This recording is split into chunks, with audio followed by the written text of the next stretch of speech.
Law of attraction practice பண்ணுறோம் அப்படின்னா நன்றியுணர்வு ரொம்ப ரொம்ப முக்கியம் அப்படின்றது எல்லாருக்கும் தெரியும். நீங்கள் கேள்விப்பட்டிருப்பீங்க.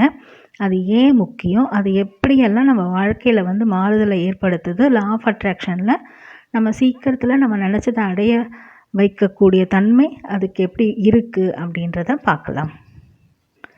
முதல் விஷயமாக பார்த்தோன்னா நம்ம மைண்டை வந்து பாசிட்டிவ் திங்கிங் அதிகப்படுத்தும் இந்த நன்றியுணர்வு. ஏன் அப்படின்னு பார்த்தோன்னா, நம்ம எதுக்கெல்லாம் தேங்க் பண்ணுவோம் அப்படின்னு யோசித்து பார்த்தோன்னா, நிறைய பாசிட்டிவான விஷயங்கள் நம்ம லைஃப்பில் என்னென்னலாம் நடக்குதோ அதுக்கெல்லாம் நன்றி சொல்லணும் அப்படின்ற விஷயத்தில் வந்துட்டோம் அப்படின்னா அதெல்லாமே அடிக்கடி யோசிச்சுட்ருப்போம். பாசிட்டிவ் விஷயங்களை நிறைய யோசிக்க ஆரம்பிப்போம், நெகட்டிவ் விஷயங்களை பற்றி கம்மியாக யோசிப்போம்.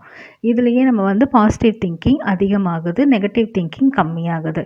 இப்போ எக்ஸாம்பிளுக்கு எடுத்துட்டோம் அப்படின்னா, நம்மக்கிட்ட இப்போ பண பற்றாக்குறை இருக்குது, பண தேவை இருக்குது அப்படின்னா நம்ம வந்து அதுலேயே கவனம் செலுத்திகிட்ருப்போம். எப்போவும் சாதாரண மனநிலையில் இருந்தோன்னா அதுலேயே கவனம் செலுத்திகிட்ருப்போம். இப்போ நன்றியுணர்வு பண்ணணும் அப்படின்னு வந்துட்டோம் அப்படின்னா என்னென்ன விஷயங்கள்லாம் நல்லது நடந்திருக்கு அதுக்கு நம்ம சொல்லணும். அது அப்படி சொல்லும்போது அது ஆட்டோமேட்டிக்காக அதில் இருக்க கவனம் இந்த நன்றியுணர்வு செய்யணும் அப்படின்றதுக்காக பாசிட்டிவான விஷயங்களை யோசிக்கிறதுல வந்துடும். ஸோ நெகட்டிவான விஷயங்களில் இருந்து பாசிட்டிவான விஷயங்களுக்கு நம்ம மனம் ஆட்டோமேட்டிக்காக அட்லீஸ்ட் எவ்வளோ நேரம் செய்கிறோமோ அந்த நேரமாவது மாறுவதற்கான வாய்ப்புகள் ஜாஸ்தி. அதனால் நன்றியுணர்வு முதலாவதாக நம் கவனத்தை அந்த நெகட்டிவ்லேருந்து மாற்றி பாசிட்டிவ்க்கு மாற்றுது. அதே மாதிரி தான் இப்போ வந்து கவனத்தை மாற்றுது.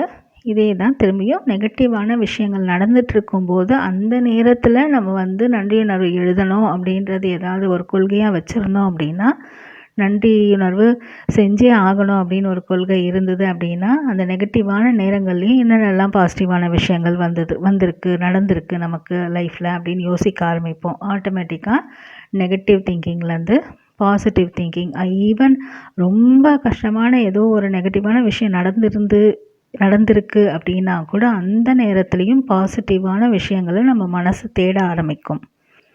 அதனால் நம்மளோட மைண்டே நிறைய நேரம் பாசிட்டிவான திங்கிங்க்கு மூவ் ஆக ஆரம்பிக்கும் கொஞ்சம் கொஞ்சமாக. இப்போ ரிலேஷன்ஷிப் வச்சு நம்ம வந்து கிராட்டிடியூட் ரைட்டிங்கோ நன்றியுணர்வை நினைக்கிறோம் அப்படின்னா இது என்ன பண்ணுது, இது வந்து ஒரு எண்ணம் தான் தோணுது. ஒருத்தவங்களை பற்றி வந்து நம்ம நல்லதாக கொஞ்சம் நினைக்கும்போது நமக்கும் அவங்களுக்கும் ஒரு கனெக்ஷன் ஏற்படுது. அந்த கனெக்ஷன் வந்து எப்போவுமே நமக்குள்ளே ஒரு பாசிட்டிவான விஷயங்களை நடத்திக்கிட்டே இருக்குது. ஸோ இப்போ ரிலேஷன்ஷிப்லேயும் பார்த்தோன்னா இந்த நன்றியுணர்வு பாராட்டும் போது அவங்கள மதிக்கிறோம் அப்படின்றது அவங்களுக்கு தெரிய வரும். நீங்கள் வாய் விட்டு சொல்லலைனாலும் பரவாயில்ல, நீங்கள் மனசால் நினைத்தா கூட அது ரிஃப்ளெக்ட் பண்ணும். இப்போ கண்டிப்பாக இங்கே ரிலேஷன்ஷிப்ஸ் கண்டிப்பாக இம்ப்ரூவ் ஆகும் நன்றியுணர்வு செய்வதனால். அடுத்ததாக இந்த நன்றியுணர்வு எப்போ யூஸ்ஃபுல்லாக இருக்கும் அப்படின்னா, ஏதோ ஒரு விஷயம் நடக்கலை, நம்ம நினச்ச விஷயம் நடக்கலை அப்படின்னாலும் அந்த விஷயத்தில் இருக்கிற நல்லதை பார்க்க ஆரம்பிப்போம். அந்த விஷயம் ஏன் நடக்கலை அப்படின்றது நமக்கு ஈஸியாக புரிய வரும். ஏன் நடக்காததுக்கும் நன்றி சொல்லுவோம். ஏன்னா அந்த நடக்காததுனால தான் நீங்கள் ஒரு பாடம் கற்றுக்கிட்டீங்க அப்படின்னா, ஒரு இம்ப்ரூவ்மெண்ட் ஆயிருக்கு அப்படின்னா அந்த விஷயத்தை நம்ம பார்க்க ஆரம்பிப்போம் அதில். ஸோ ஏன் நடக்கலைன்றதை விட அதுலேருந்து வர அந்த லேர்னிங் இருக்குது இல்லையா, அந்த எக்ஸ்பீரியன்ஸ், அதுக்கு நம்ம வந்து நன்றி சொல்ல ஆரம்பிப்போம். ஸோ ஏதாவது ஒரு விஷயத்துலேருந்து நம்ம சீக்கிரமாக மீடேறி வரவும் இந்த நன்றியுணர்வு ரொம்பவே யூஸ்ஃபுல்லாக இருக்கும். இப்போ தூங்கிறதுக்கு முன்னாடி இந்த நன்றியுணர்வு ப்ராக்டிஸ் பண்ணிகிட்டே இருக்கோம் அப்படின்னா நம்ம மைண்டு வந்து ஃபுல்லாகவே ஒரு பாசிட்டிவான தாட்ஸில் நிரம்பி இருக்கும். அப்போ வந்து தூக்கம் ஈஸியாக வந்துடும். உடல் நலத்திற்கு இது ரொம்பவுமே ஹெல்ப்ஃபுல்லாக இருக்கும். நீங்கள் வந்து ஒரு நாள் ஃபுல்லாக நைட்டு தூங்குறதுக்கு முன்னாடி இதை பற்றி யோசிக்கிறீங்க அப்படின்னா இன்றைக்கி என்னென்னலாம் நல்லது நடந்திருக்கு அப்படின்னு யோசிக்க ஆரம்பிப்பீங்க. ஆட்டோமேட்டிக்காக ஒவ்வொரு இதுவாக நீங்கள் டெய்லி இதே மாதிரி ப்ராக்டிஸில் வந்துட்டே இருந்தீங்க அப்படின்னா டெய்லி உங்களுக்கு வந்து இது ஒரு மைண்டுக்கு ஒரு எக்ஸசைஸ் மாதிரி, ஒரு மென்டல் எக்ஸசைஸ் மாதிரி. இதனால் வந்து நினைவுத்திறனும் அதிகமாகும், உங்களோட மைண்ட்ஃபுல்னஸும் இதில் வந்து அதிகமாகும். மைண்ட்ஃபுல் ப்ராக்டிசஸ், அதாவது நீங்கள் வந்து விழிப்புணர்வோட ஒவ்வொரு செயலையும் செய்ய ஆரம்பிப்பீங்க காலையிலேருந்து ஈவினிங் வரைக்கும்.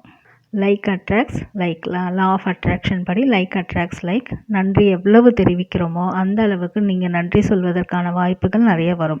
நீங்கள் நன்றி ஒவ்வொரு விஷயத்துக்கும், ஒவ்வொரு சின்ன விஷயத்துக்கும் நன்றி சொல்லிகிட்டே இருந்தீங்கன்னா உங்கள் வாழ்க்கையில் நிறைய விஷயங்கள் வந்துக்கிட்டே இருக்கும். எல்லாத்துக்கும் நன்றி சொல்கிற மாதிரியான விஷயங்கள் தான் அது உங்கள் வாழ்க்கையை மேம்படுத்திக்கிட்டே இருக்கும். நீங்கள் நினைக்கிறது எல்லாமே நடக்க ஆரம்பிக்கும். ஸோ நன்றி சொல்வது, நன்றி எழுதுவது ஒரு முக்கியமான ஒரு பங்கு வகிக்கிறது. நன்றி எழுதலைனாலும் பரவாயில்ல, நிறைய பேரால் எழுத முடியாது. அட்லீஸ்ட் பார்க்குற விஷயங்கள் எல்லாத்துக்குமே அதில் வந்து நீங்கள் நன்றி சொல்வதற்கு என்னென்ன காரணங்கள் இருக்குதுன்னு கண்டுபிடிச்சி நன்றி சொல்ல ஆரம்பிங்க. உங்கள் வாழ்க்கை மேம்படும் கண்டிப்பாக. நன்றி.